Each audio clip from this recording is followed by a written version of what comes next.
Kita akan merenungkan sebuah pemikiran ini, saudara. Saya percaya kalau pemikiran ini ada dalam hidup kita semua, kekristenan itu jadi indah dan hidup kita itu jadi menyenangkan. Apa itu? Siapa ingat predikat yang paling dominan, ya, sebutan yang paling dominan dari seluruh 4 Injil dan 28 pasal Kisah Para Rasul tentang orang-orang yang menjadi percaya kepada Yesus, itu yang paling dominan, paling sering disebut. Kita disebut apa? Bukan Kristen. Kristen cuma sekali disebut. Bukan orang percaya, bukan pengikut jalan Tuhan, bukan pengikut Yesus, murid. Nah, ini yang penting, saudara. Tidak ada sebutan lain buat kita yang percaya kepada Yesus Tuhan kita kecuali murid. Nah, mari kita renungkan kata ini. Begitu kita mendengar kata murid, yang muncul pertama kali di benak kita itu apa? Jangan bilang makan, awas itu, murid makan kerjaannya. Ya, belajar. Tidak ada konotasi lain, tidak ada sebutan lain yang bisa disebutkan untuk menggenapkan, untuk meyakinkan, untuk menunjukkan, untuk membuktikan. Murid itu harus suka belajar. Setuju? Ya kalau enggak bukan murid, itu aja sudah. Enggak mau belajar kok. Yang berikut. Begitu kita mendengar kata belajar, yang muncul pertama kali di benak kita itu apa? Enggak apa-apa? Buka buku. Bagus. Tapi ada satu kata atau kalimat yang penting. Betul, harus buka buku. Belajar tanpa buku mustahil. Belajar tanpa buku namanya melamun. Betul enggak? Oke, yang lain. Begitu mendengar kata belajar, mendengar. Iya, apa? Rendah hati. Ini kunci. Nah, rendah hati itu kuncinya. Orang belajar kalau dia tidak punya rasa tahu, ngapain belajar? Nah, membuang rasa sudah tahu adalah rendah hati. Tapi ada satu kata, ada satu bentuk. Begitu mendengar kata belajar, yang kita pelajari itu apa? Hal-hal yang lama atau hal-hal yang baru? Ayo, hal yang lama atau yang baru? Yang baru. Sekalipun pelajaran SD itu penting, namanya sekolah dasar, itu fondasinya. Tapi kan gak mungkin kalau sudah S1 masih kembali ke pelajaran SD. Coba jawab. Loh, iya atau tidak? Walaupun kita gak bisa mengingkari pelajaran SD itu penting, karena tanpa itu kita gak akan sampai ke S1. Apalagi sudah S2, sudah S3. Masa perlu mempelajari SD lagi? Belajar itu pasti menginginkan hal-hal yang baru. Menunjuk hal-hal baru pun ada yang lebih dalam lagi, saudara. Apa itu? Hal-hal baru itu artinya pelajaran-pelajaran yang belum diketahui, belum dimiliki. Kalau kita belajar tetapi mempelajari hal yang sudah kita pernah pelajari, itu namanya mengulang. Dan orang yang mengulang tidak akan pernah ketemu hal-hal yang baru dalam hidupnya. Mari kita lihat dulu satu ayat ini. 1 Korintus 2 ayat yang ke-9. Ya, kita lihat. Jelas sekali apa yang Papa kita ajarkan kepada kita. Ya, supaya kita tahu konsep belajar itu, saudara. Saya akan baca dalam terjemahan secara literal. Bagi seorang yang belum memilikinya, nanti saudara bisa tanya kepada panitia.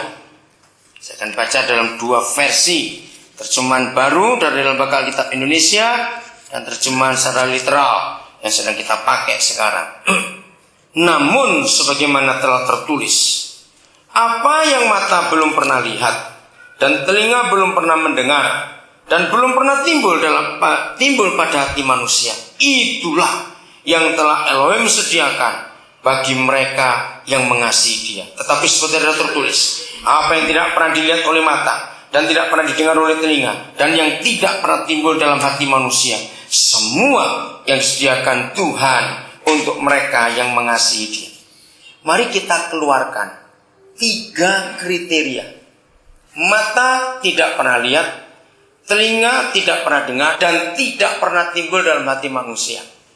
Segala sesuatu yang memenuhi 3 kriteria ini berarti itu sudah ada atau belum? Ayo cepat jawab, renungan baik-baik. Sudah ada atau belum? Pasti belum. Karena kalau sudah, ya berarti sudah ada yang pernah lihat dong. Kalau sudah ada, berarti ada yang pernah dengar. Misalnya, saudara di Jakarta sekarang ada mobil jenis baru. Apa begitu namanya? Tapi di Balikpapan belum ada. Tapi di Jakarta sudah ada. Nah, barangnya sudah ada atau belum? Sudah. Cuma belum sampai Balikpapan, sehingga kita belum lihat.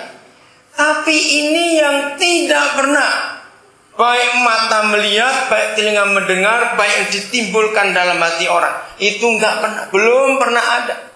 Jadi apa tadi artinya? Segala sesuatu memenuhi 3 kriteria ini namanya apa tadi? Baru. Belum pernah ada dimanapun juga.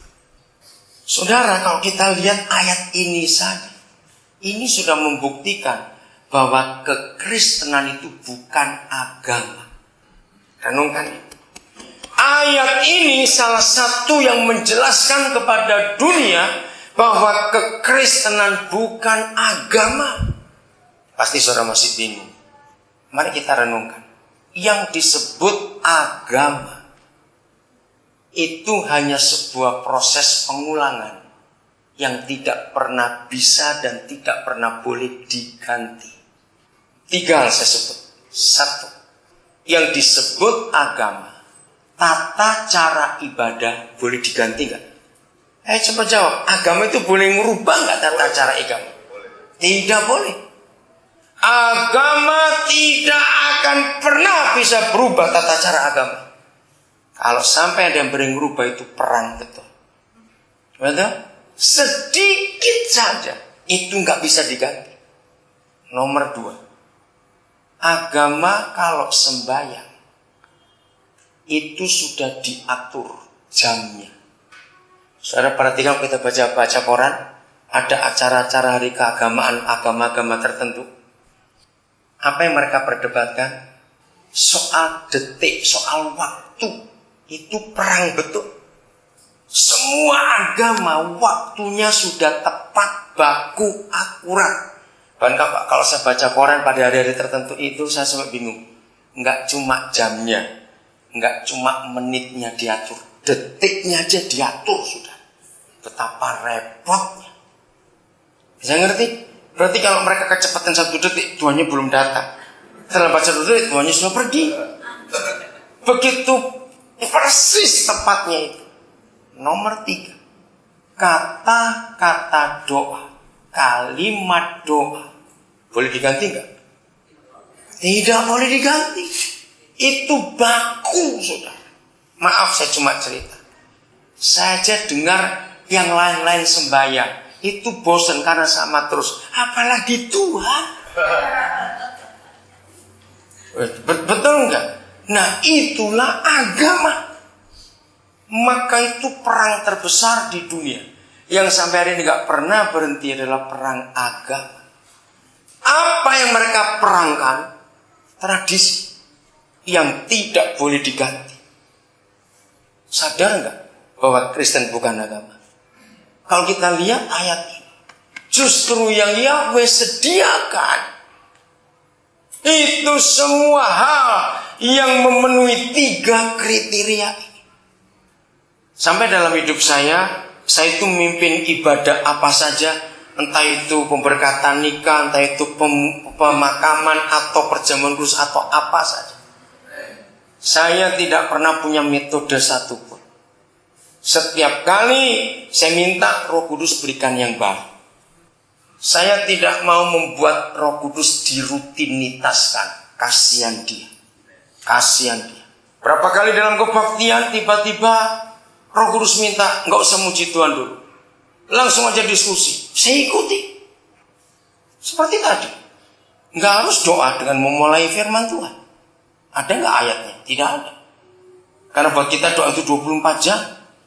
Jadi jangan kerjakan apa-apa secara hafalan, rutinitas, dan karena meniru yang lain.